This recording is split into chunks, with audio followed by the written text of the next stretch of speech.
আওয়ামী লীগ ক্ষমতায় ছিল, আমার আব্বু করতো বিএনপি। এলাকার যারা আওয়ামী লীগ করতো বাপেরে পাইতো না, বাপেরে আওয়ামী লীগ যেসব মামলা দিছে 10-12টা, বাপের না পেয়ে আম করে আক্রমণ করছে। আমাদের দোকান ছিল, দোকানে আওয়ামী লীগ বারবার হামলা করছে।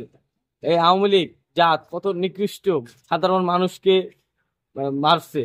তা মানুষেরকে মানে কথা বলার কোনো অধিকার দেয় নাই, বলছে গণতান্ত্রিক সরকার। এই আওয়ামী লীগ জীবনে গণতান্ত্রিক বুঝে? গণতান্ত্রিক সরকার হইলো যে একটা তার দোকানে বৈশা তার মত প্রকাশ করবে, এই সরকারের জন্য মত প্রকাশ করতে পারে নাই।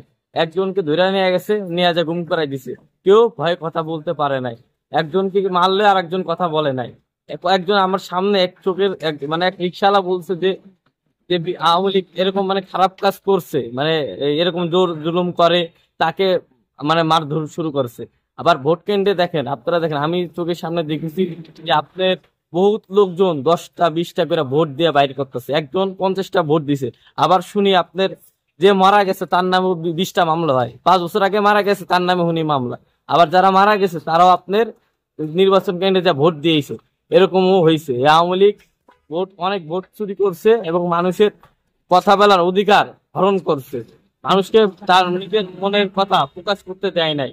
এই আওয়ামী লীগ মানুষের উপর অনেক নির্যাতন করছে এবং নিপীড়ন করছে, মানুষের গণতান্ত্রিক মনের ভাব প্রকাশ করতে দেয় নাই।